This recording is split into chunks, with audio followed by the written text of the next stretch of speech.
ये बताइए कि क्या है ये AI के नजर इसकी शुरुआत कैसे हुई है और अब क्या करना चाहिए? शुरुआत जैसे मैंने बताया, ये लव मैरिज था।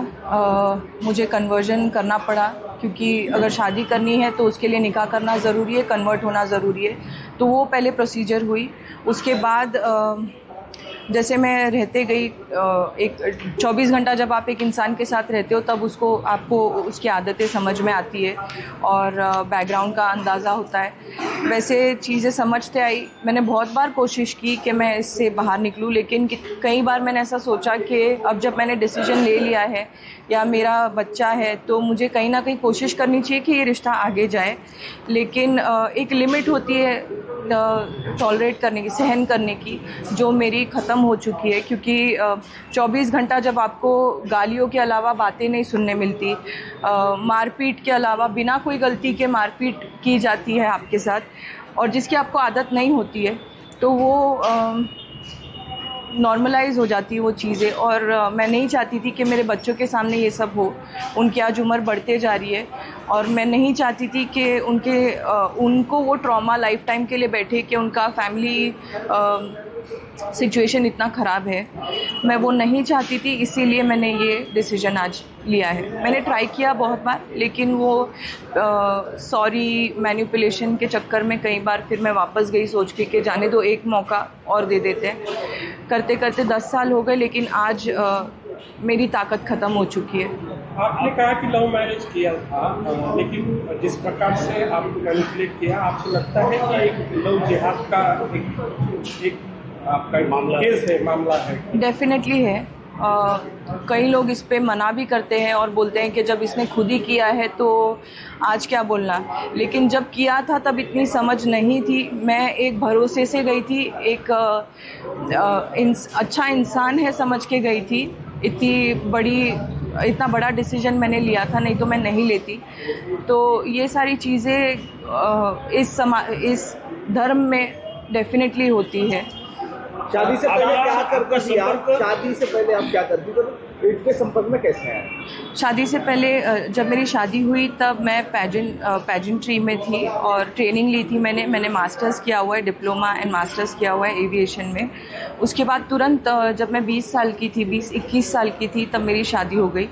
और शादी के बाद से लेके आज तक मैं हाउसवाइफ थी, घर पे ही थी। आपकी शादी किस प्रकार से हुई थी? आपका लव मैरिज ऐसे कहा जा रहा है, और उसके बाद जो कास्ट थी उनमें आप कैसे गए?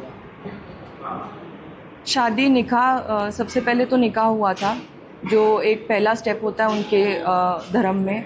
उसके बिना आप कोई कोर्ट मैरिज या कोई आपका गिना नहीं जाता है, वैलिड नहीं होता है। तो उसके लिए आपको पहले निकाह करना पड़ता है और उसके बाद कन्वर्जन करना पड़ता है, जब आपकी शादी जायज़ मानी जाती है उनके धर्म में। उसके अलावा मतलब अगर आप वो नहीं करते हो तो आपकी शादी एक ज़िना मानी जाती है। जो आप कोई भी औरत के साथ कोई भी संबंध रख सकते हैं, उसको ज़िना बोलते हैं। तो वो ना हो, इसके लिए निकाह किया जाता है। कन्वर्जन होने के बाद भी जब आप थी शादी करने के बाद, कुछ हिंदू आस्थाएं आप अपनी तरीके से कर रही होगी, उसको किस प्रकार से विरोध हुआ और किस प्रकार से आपके ऊपर दबाव था कि हिंदू जो सभ्य आस्थाएं हैं वो ना की जाए? मैं करती थी। मेरा ऐसा मानना था कि कोई भी धर्म को मुझे बुरा बोलना या गलत दिखाना अच्छा नहीं लगता था। लेकिन मैं जो बचपन से सीखते आई हूँ, मैंने बहुत टाइम तक कोशिश की कि मैं वो करते रहूँ।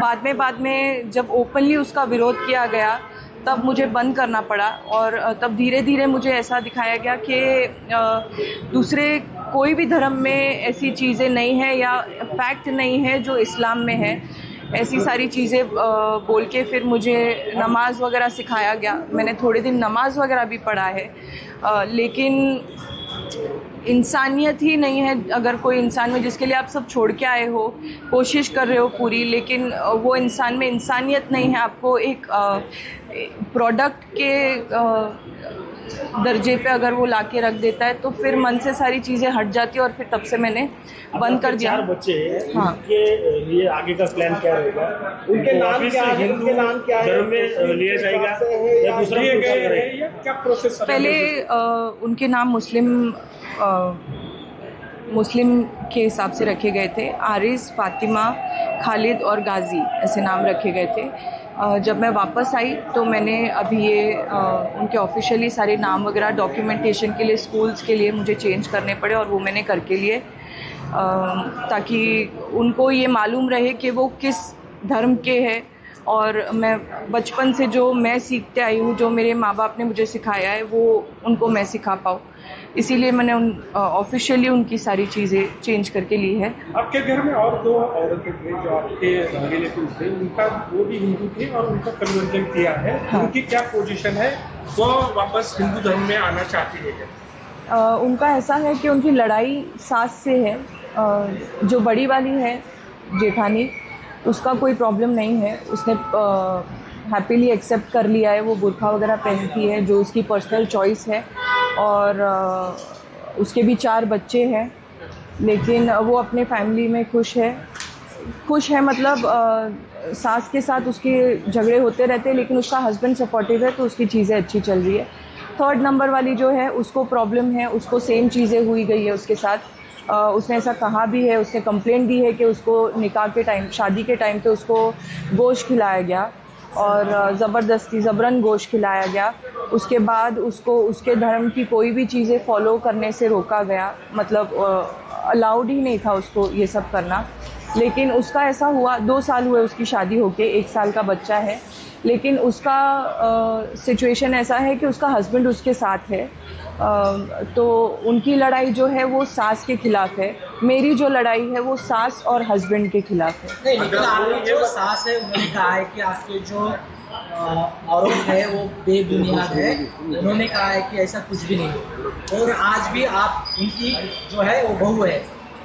ये जो वो करना चाहती है, और जो इंटरव्यू मैंने 1-2 देखे उनके आज, ये जो करना चाहती है वो सबको दिखाने के लिए कि ऐसा कुछ नहीं है, क्योंकि एक तरफ उसकी 3री नंबर की बहू भी उसके खिलाफ खड़ी है, एक तरफ मैं भी उसके खिलाफ खड़ी हूँ। तो कहीं ना कहीं उसको एक को हाथ में रखना ज़रूरी है ये टाइम पे, क्योंकि उन पे ऑलरेडी बहुत सारी केसेस चल रही है और सिचुएशन उनके तरफ से बहुत ख़राब है।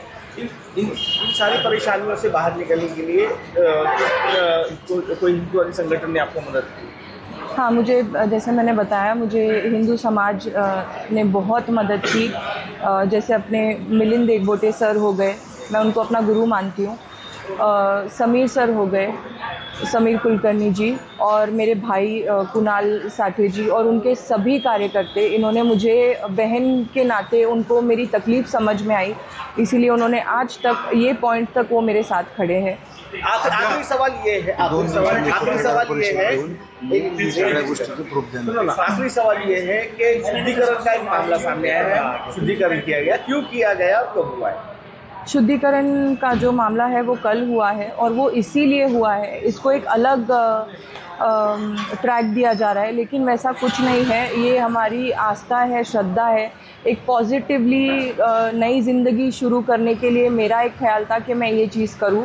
जैसे हम नए घर में जाते हैं, एक पॉजिटिव विचार लेके जाते हैं कि पूजा करते हैं, हवन करते हैं, जो भी है वो हिसाब से आज इतने सालों से मैं डिटैच्ड थी अपने रिलीजन से, तो मैं उसमें वापस आऊँ, बस वो एक पॉजिटिव सोच लेके हमने कल जो भी हवन वगैरह हुआ है, पूजा हुई है, तो वो एक आस्था हमारी लेके, सारे मामलों को लेकर मैंने पुलिस में FIR दर्ज करवाई है, जिसकी स्टेटमेंट अभी 2 दिन में मैं देने वाली हूँ। मेरे सेफ्टी इश्यूज़ के वजह से और बच्चों के कुछ सेफ्टी के वजह से मैं बॉम्बे नहीं जा पाई, लेकिन पुलिस प्रशासन से मुझे इतनी सहायता मिली है कि मुझे पुणे में उन लोग आके मेरी स्टेटमेंट लेने वाले हैं। मेरा एक्चुअली कल जो इंटरव्यू हुआ वो कोई सहानुभूति के लिए नहीं था। एक्चुअली ऑनेस्टली बोलूँ तो मेरा बस ये था कि जो मैं झेल के आई हूँ, तो मुझे पता है कि मैंने क्या झेला है 10 साल। मैं लोगों को बता सकती हूँ। मैंने कल ओपनली बहुत सारी चीज़ें बोली नहीं, मेरे पास बहुत है बोलने के लिए, 10 साल के प्रूफ्स है, लेकिन मैंने दिए नहीं, क्योंकि मेरे वो संस्कार ही नहीं है कि मैं इतनी गंदी इस पे जाऊँ। लेकिन मेरा ये बोलना है सारी लड़कियों से, जो कोई पीड़ित है या जिसको ऐसे कोई प्रॉब्लम्स है, तो वो प्लीज़ बाहर निकल के बोले। उनके सपोर्ट के लिए बहुत सारे लोग हैं जो उनके लिए खड़े हैं, तो वो बाहर निकल के बोले। इससे दूसरे लड़कियों को, औरतों को इंस्पिरेशन मिलेगा, कहीं ना कहीं ताकत मिलेगी। और लास्टली मैं ये बोलूँगी कि कोई भी इंटरव्यू पे जो कमेंट्स आते हैं, नेगेटिव कमेंट्स आते हैं, उनको मैं ये पूछना चाहती हूँ कि कहीं अगर आपकी माँ या आपकी बहन ये जगह पे होती, आज 10 साल उसने जो सफ़र किया है, उसने क्या होता तो आपकी क्या उस पर राय होती, ये मुझे जानना है आप सबसे। मुझे आपके कमेंट से कोई फ़र्क नहीं पड़ता, क्योंकि शंकर जी को भी विश का हो तर मला कॉमेंट्स अनेक वेगवेगळ्या प्रकारचे कॉमेंट येत आहेत, ट्रोल केलं जातं आहे.